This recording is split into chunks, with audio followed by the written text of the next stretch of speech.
Have you ever read personal accounts of people from the past who had experienced something traumatic? I'm sure you have, because in history class, all we did was read personal accounts or testimony from people from World War I or II. Reading testimony or true accounts of traumatic events makes it more real for people in present times to understand what they went through and to sympathize, I guess. I remember reading true accounts from old people who were evacuated to the farmlands during World War II, and all I can say is that I am glad I wasn't born in their time. In my attic, I found a box full of personal past accounts going back when slavery was legal in America. What was strange about this box is how it appeared in my attic, because my attic has always been empty and unused. The only reason I went up to my attic was because I needed to find the holes in my roof where water was leaking through, and as well as the wind. When I saw the box, I couldn't help but get interested to start reading all the testimonies of the past. The testimonies were titled The Testimonies of Freedom, and the first one I picked up was back when Abraham Lincoln had abolished slavery. The testimony was from a soldier who fought on Abraham Lincoln's side. Here's his testimony. We had won the Civil War, and Abraham Lincoln had finally managed to abolish slavery. No man or woman or child should ever experience being a slave, and I remember as a little boy seeing slaves used to torment my heart. The inhumane practices of slavery was disgusting, and how our fellow brothers and sisters were treated as property is ungodly. I remember traveling down a field on my way home to a new life after the war. I could see the slaves on this field. I stopped my horse and shouted out to the slaves, "You are no longer slaves, you are all free." And I could see some wanted to come with me, but the other slaves stopped them. They had no master or anyone telling them what to do or making them slaves. I could clearly see they made themselves slaves. I asked one of them what was going on. One of them told me that a great evil roams the land and it eats and survives on freedom, which has made them resort to being slaves. This evil was no man or woman, nor any that I'd ever heard of. What kind of evil survives on freedom where it forces the victim to limit one's own freedom right to the point of slavery? I stayed on this field trying to help some of the slaves become free and on their journey to freedom. We all started seeing deceased loved ones who had passed a long time ago. They were nothing like our deceased loved ones, and all they asked us is if we wanted freedom from everything. Some of the slaves accepted, and I saw with my own eyes what these resurrected loved ones were. They were the evil that roamed the land, that ate freedom. They offered death as the ultimate freedom, because in death you are free from all debt, responsibility, and learning.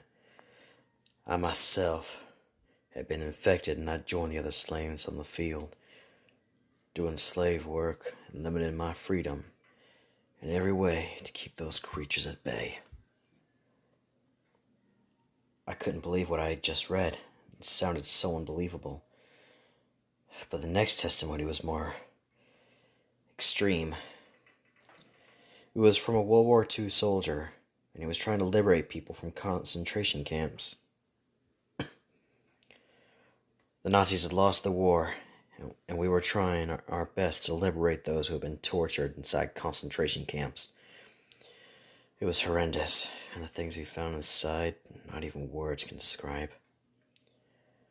Most concentration camp victims gladly came to us for aid, but there were some who still couldn't get out of the concentration camps. They needed to be prisoners inside the concentration camps, as they kept telling us, and they needed to constantly limit their own freedom. They also kept muttering, "I've got to keep those creatures at bay, or they will take me." And at first I didn't understand them. I finally got it. They kept talking about some animal that feeds off human freedom, and the only way to keep them at bay is by reducing one's own freedom.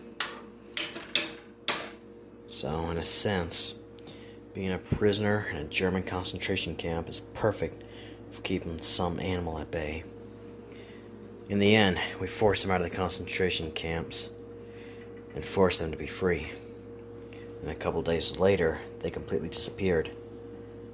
And they were in a high protective facility for people suffering from mental conditions. I do not know what to make of all of this, but I still see them now and then. And all they ever ask me is if I ever want to be free from all this. I do want to be free from all this.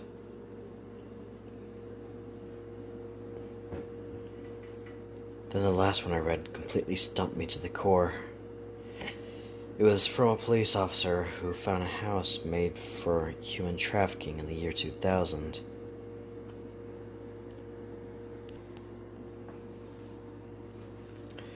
There are days as a police officer, my faith in humanity goes out the window.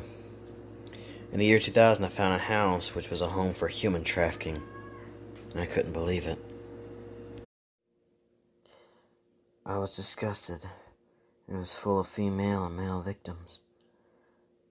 How can we all be so cruel? I thought to myself, and the ones who had organized this diabolical project were supposed to be their parents, relatives, and loved ones. They begged me to listen to them, and that they won't make me understand. They kept telling me that they had no choice but to make their child, sibling, and friend into a victim of human trafficking. They needed to limit their freedom as deep as possible because of a group of aliens who feeded and survived off freedom. I didn't listen to them, and I called for backup. The house was raided within 30 minutes, and all the victims were taken to either a hospital or a psychological clinic to examine their mental state. They all disappeared, even though they were all under CCTV supervision. Then in that moment, I found a box in my flat that wasn't there before. I lived alone since my wife divorced me, and she has my boy most of the time. This box was full of testimonies and personal accounts from people who have some experience dealing with these supposed creatures who survived off human freedom. Not long shortly after, my boy started to see his grandparents, who had been dead for 5 years. They kept asking him whether he wanted to be free. And when I saw my parents alive and kicking, trying to make my boy accept their form of freedom, I took my boy away from him. My wife didn't know what to do, and they came to live with me for a while, till we sorted everything out. I had to start limiting my boy's freedom bit by bit to keep the creatures at bay. I understood why the human trafficking house was made. I have no choice but to use a gun and take my son's life and then my own. My wife can carry on living. I couldn't believe what I had just read, and these testimonies have probably been read before. It's like these creatures collect testimonies to give their present victims. It's like they're mocking, like they want me to know them, and to know that they're coming for me. Then I could hear my daughter start laughing in joy when she sees Bundy, our pet dog, who died last year, rolling and moving around in the garden. It started.